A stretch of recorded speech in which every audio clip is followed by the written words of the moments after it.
हाँ, good afternoon student. और आज के इस वीडियो में आप सभी का एक बार फिर से स्वागत है आपके चैनल ऑनलाइन मैथशाला पर। ठीक है बच्चों, आज जो हम जो शुरू करने जा रहे हैं श्रेष्ठा और एसएससी छात्रवृत्ति का ये चौथा वीडियो है। और आज जो हम आपको पढ़ाएंगे ये जो है क्लास 11th का वीडियो है ना, क्लास 11th के लिए। और है ना, पार्ट है चौथा और द्विघात समीकरण है ना, द्विघात समीकरण क्वाड्रेटिक इक्वेशंस।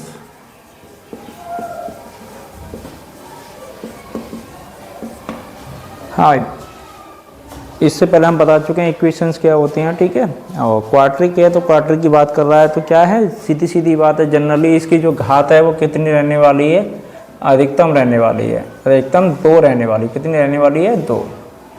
ये जो है कैसा है, स्टैंडर्ड द्विघात समीकरण है ना। ये कैसा है, स्टैंडर्ड द्विघात समीकरण है। ये इसकी स्टैंडर्ड फॉर्म है ax² + bx + c, जहाँ a 0 के बराबर नहीं होना चाहिए, a ≠ = 0। अगर ऐसा है तब जो कोई भी समीकरण कैसा होगा, द्विघात समीकरण होगा। अगर देखो a अगर 0 हो जाएगा तो ये कैसे चेंज हो जाएगा, लीनियर में चेंज हो जाएगा। कैसे हो जाएगा, रैखिक समीकरण में बदल जाएगा। जैसे हमने a = 0 रख दिया तो ये पूरा टर्म कैसा हो गया, 0 हो गया। तो अधिकतम घात कितनी बचेगी, 1। और जिनकी घात अधिकतम होती है 1, वो होते हैं लीनियर यानी रैखिक समीकरण। तो ठीक है, जो ये था। अब देखो कुछ चीज़, एक एग्जाम्पल ले लो जिससे है ना और अच्छी से बात समझ में आ जाएगी। जैसे मैंने कहा x, ये है सवाल, x + 1 का होल स्क्वायर बराबर और 2x - 1। अगर पूछा जाए ये क्वाड्रेटिक है या नहीं है तो कैसे चेक करेंगे हम। तो इसको खोलेंगे x² + 2x, और ये आपका हो जाएगा ये +1। इधर से खोलेंगे तो 2x - 2। अभी तो इसको इधर ले जाइए तो x² 2x + 1 - के 2x + के 2 बराबर 0। तो जिससे ये 0 हो गया। आगे आ जाएगा x² + 3। तो ये जो मान आया ना, इसमें जो घात है अधिकतम वो कितनी है, 2 है। कितनी है, 2 है। तो ये है कैसा है, द्विघात समीकरण। कैसा है, द्विघात समीकरण है, द्विघात समीकरण है। आगे दूसरा एग्जाम्पल देखिए भाई। दूसरा है x - 3 2x + 1 बराबर लिखा हुआ x + 5। ऐसे सवाल आते हैं सीधे श्रेष्ठा में, इसलिए मैं करा रहा हूँ। इनको पूछा जाएगा ये क्वाड्रेटिक इक्वेशंस हैं या नहीं है। ठीक है, तो इसको करिएगा। देखो तो 2x², इसको करेंगे तो 6x, और इसको खोलेंगे तो कितना हो जाएगा, x - के 3। इधर से करेंगे तो x² + 5x। अब ऐसे नहीं, सही है। आगे क्या करेंगे, इसको घटा लीजिए। 2x² 6x + के x, ये हो जाएगा - के 5x + के -3। इसको इधर लाए तो x², ये भी - के 5x बराबर 0। तो x² से x², ये हो जाएगा 10x के 3 बराबर 0। ये भी क्या है, द्विघात समीकरण है। ठीक है बच्चों, हाँ, द्विघात समीकरण है। हाँ, चलो आगे देखिए। तीसरा देखिए बच्चों एग्जाम्पल, x - 2 x + 1 बराबर x - 1 और x + 3। इसकी गुणा करेंगे x² - के 2x + के x - के 2। ये हो जाएगा x² - के x + के 3x - के 3। इसको करेंगे तो x², ये - के x - के 2। इधर से करेंगे x² + के 2x और ये ना -के x। अब x² से x² कट गया इधर, इसको इधर लाएंगे तो ये भी माइनस हो गए और ये प्लस हो जाएंगे, ये 0 हो गया। तो ये आपका हो जाएगा -के 3x और प्लस का 1। अब ये बेटा कैसा हो गया, ये लीनियर समीकरण बन गया। तो रैखिक समीकरण है, ये द्विघात नहीं है।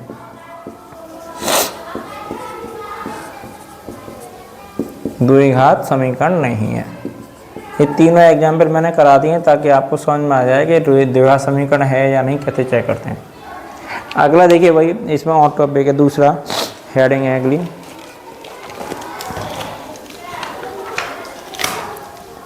दो द्विघात समीकरणों को हल करना।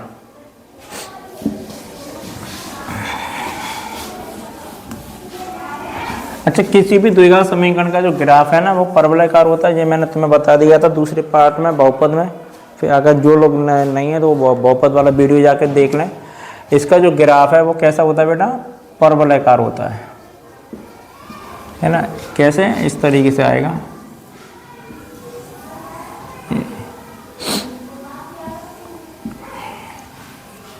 ठीक है।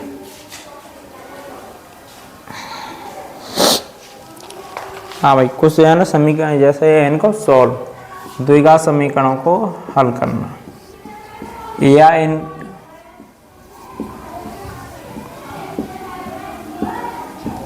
इन्हीं को मूल बोलते हैं, ठीक है।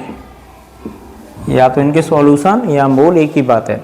जैसे मैंने कहा 2x स्क्वायर माइनस के 5x प्लस 3, इसको हल करिए या इसके मूल बताइए, एक ही बात है दोनों में। तो क्या करना है, पहले इन दोनों की गुणा करेंगे 6। अब 6 के अगर यहाँ प्लस का चिन्ह आ रहा है तो जोड़ने पर हमें कितना मिलना चाहिए, 5 मिलना चाहिए। कितना मिलना चाहिए, 5 मिलना चाहिए। समझ में आ रही है बात। 3 दूनी 6, 6 के ऐसे गुणन करने हैं जिनको जोड़ने पर 5 मिल जाए। 3 और 2 5 हो जाता है, ठीक है। अब देखिए इधर यहाँ माइनस का चिन्ह है, इसलिए दोनों माइनस के लेंगे हम, इसलिए दोनों माइनस के लेंगे।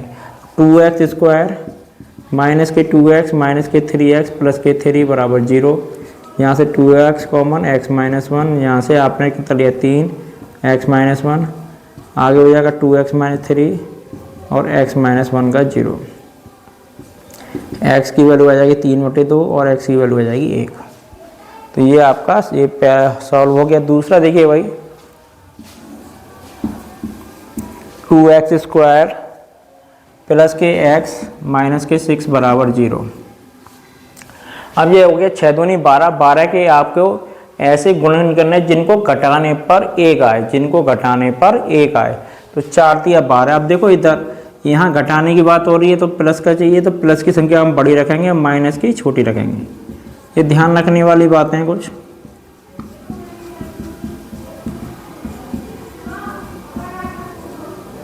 तो 2x माइनस 3, अब फिर से वही काम करना है, दोनों को अलग 0 के बराबर रख देना है।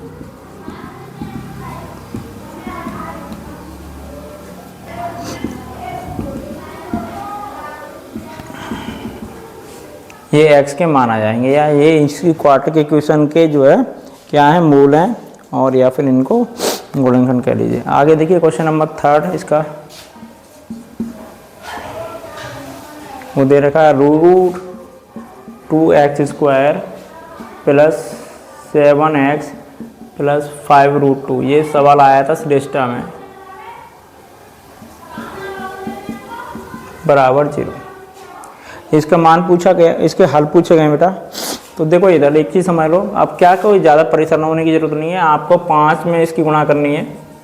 ये हो जाएगा √2 की √2 के साथ करेंगे कितना होंगे 10, 10 के ऐसे गुणन करने, क्योंकि यहाँ प्लस का है तो जोड़ने पर 7 आ जाए। तो कितना आया है, जोड़ने पर 7 आया है, तो यहाँ पर 2 लिखना है, फिर 5x प्लस 5√2। अब क्या करोगे, इसमें से √2 कॉमन ले लीजिए x, तो यहाँ से x बच गया, यहाँ से कितना बच जाएगा, x बच जाएगा। कितना बच जाएगा, x। देखिए इधर अगर कोई कन्फ्यूजन हो, इसका मतलब ये होता है √2 में √2 गुणा करेंगे तो 2 आएगा, ठीक है।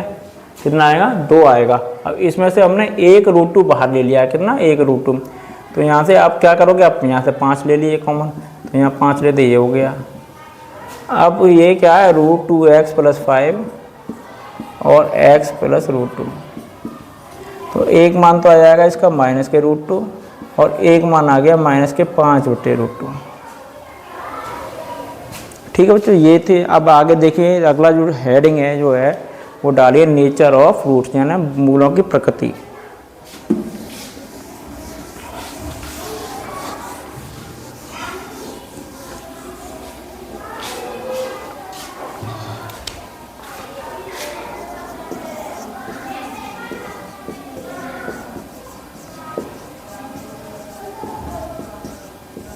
मूलों की प्रकृति, नेचर ऑफ रूट्स।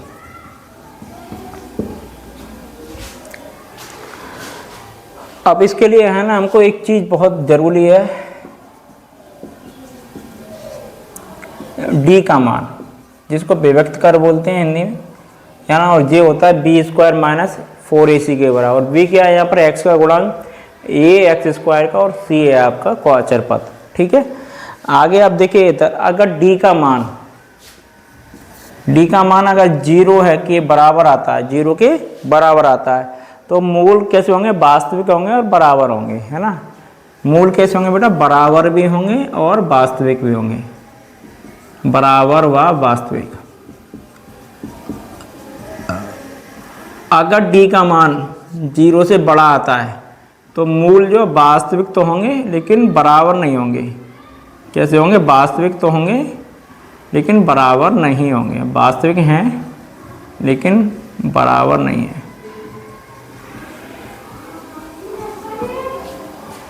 अगर d का मान 0 से छोटा आता है, नेगेटिव वैल्यू आती है, तो मूल कैसे हो जाएंगे, अवास्तविक, काल्पनिक हो जाएंगे, नो रियल रूट्स, काल्पनिक यानी इमेजिनरी, अवास्तविक रूट्स, अवास्तविक मान। ठीक है, ये 3 कंडीशंस हैं, इनको याद रखना। आगे देखिएगा, अगर है ना रूट्स आपके d का मान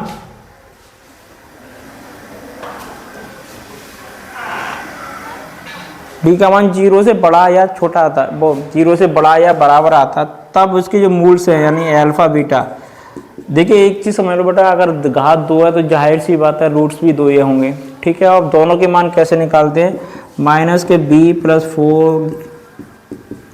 4ac/2a से प्लस, या फिर इसको है ना यहाँ अल्फा लिख लो, यहाँ बीटा कर लो। बीटा में क्या होता है, यहाँ माइनस आ जाता है बस। यानी आपको ये इस तरीके से इस वाले सूत्र का प्रयोग करके अल्फा बीटा के मान निकालने हैं। ऐसे सवाल जिनके फैक्टर आप नहीं कर पा रहे हैं, जो आसानी टफ पड़ रहा है, तो वो उनका जो है ये मूल इस तरीके से सीधे सीधे भी निकाल सकते हो आप। अगर ऐसे कर लोगे तो दोनों से एक ही बात है, एक ही तरह के आंसर आने वाले हैं, चाहे कैसे भी कर लीजिए, ठीक है। अगर ये सूत्र भूल जाओ तो इस तरीके से कर लेना, और ये तरीका अगर टफ लग रहा है तो इससे कर लेना, दोनों से ये मूल ही देगा, ठीक है। आगे देखिए बच्चों,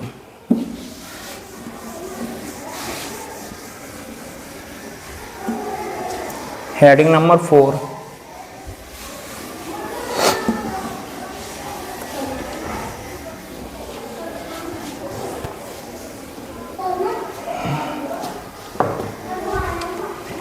हेडिंग नंबर 4 है। इसमें क्या है, जैसे आपको है ना मूलों का योगफल दे रखा है, योगफल अगर दे रखा है, ठीक है, यानी हमारे पास अल्फा बीटा का मान है और कुछ भी सही है ना, और मूलों का गुणनफल दे रखा है,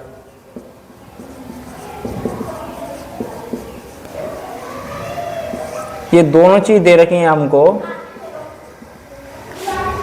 तब द्विघात समीकरण बनाना, फॉर्मेशन ऑफ क्वाड्रेटिक इक्वेशंस, है ना। तब क्या करते हैं, x² मूलों का योगफल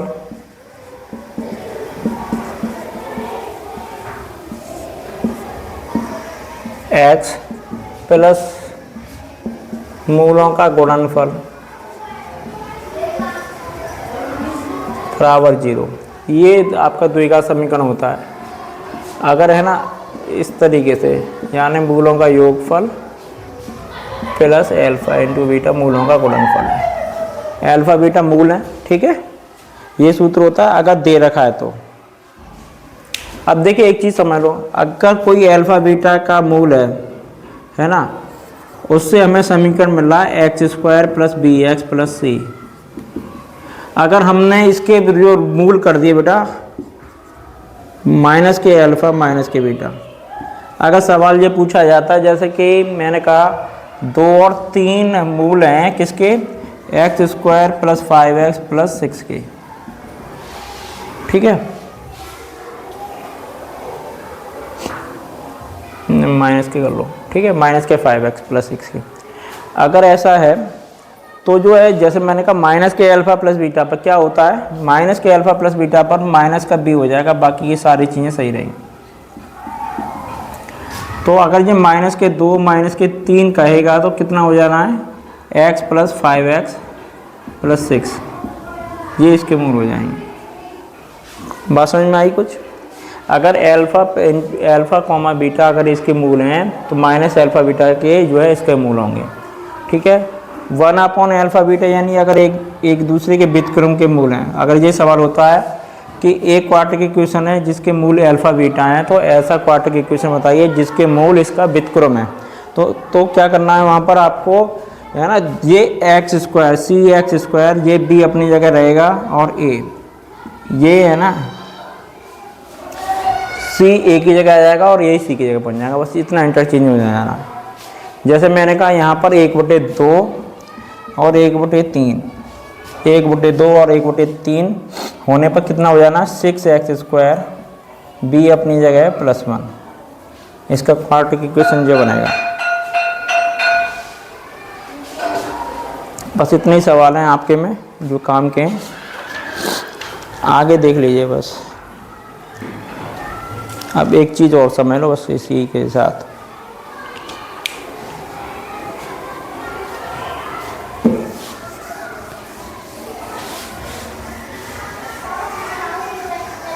पांचवा टॉपिक हेडिंग डाल लो।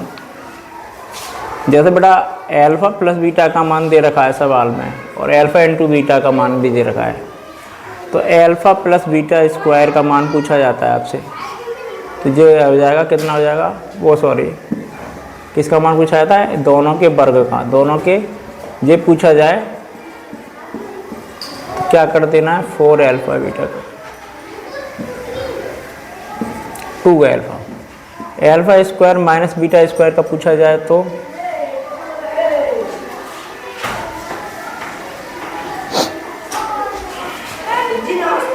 नमस्ते, इसका पूछ रहे हैं तो अल्फ़ा प्लस बीटा का स्क्वायर प्लस 4 बीटा, ठीक है।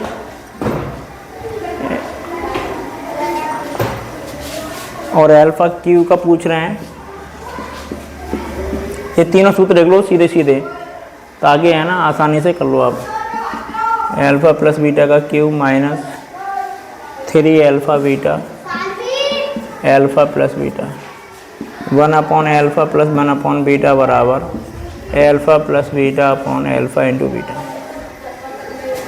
ये चारों रिजल्ट्स आप लिख लीजिए, अगर सवाल आ जाए तो सीधे सीधे कर लेना।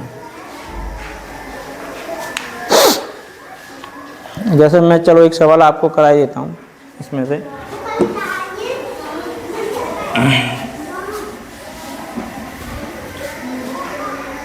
जैसे सवाल में पूछा जाता है आपसे कि अल्फ़ा प्लस बीटा बराबर 5 दे रखा है, कितना दे रखा है 5, और अल्फ़ा इंटू बीटा बराबर दे रखा है 3, और पूछा जाए alpha square plus beta square का मान। अगर मैं सवाल की भाषा में बात करूं तो ये दे रखा होगा कि मूलों का योगफल अगर किसी में 5 दे रखा है, मूलों का गुणनफल 3 दे रखा है, तो मूलों के वर्गों का योगफल बताइए, मूलों के वर्गों का योगफल बताइए। तो करना क्या है इसमें आपको, alpha square plus beta square बराबर अल्फ़ा प्लस बीटा का स्क्वायर, ये मैंने लगा ऊपर लिख रखे हैं 2 प्लस बीटा, सीधे वाला ये वाला सूत्र यूज़ करेंगे आप। इसका मान कितना है 5 और 2 का मान देगा ये तो 25, 25 में से 2 गया तो 6, ये आ गया 19। तो इस तरीके से आप निकाल लोगे इनको। तो आज के वीडियो में बस इतना ही बच्चों, मिलते हैं अगले वीडियो में एक नए टॉपिक और नए चैप्टर के साथ। तब तक आप लोग अच्छे से अपनी तैयारी करते रहिए। आप लोगों का एग्ज़ाम 11 मई को होने वाला है ना। और जिन बच्चों ने अभी तक है ना आंसर का चैनल से नहीं जुड़े हैं, वो साइंस और मैथ के लिए आंसर के चैनल से जुड़े हैं, और साइंस और जीके के लिए सॉरी, और मैथ में पढ़ाई रहा हूँ आपको, और आप लोग अच्छे से तैयारी करते रहिए। ठीक है बच्चों, धन्यवाद। अगर वीडियो पसंद आए तो उसे लाइक शेयर करना ना भूलें। मिलते हैं अगले वीडियो में।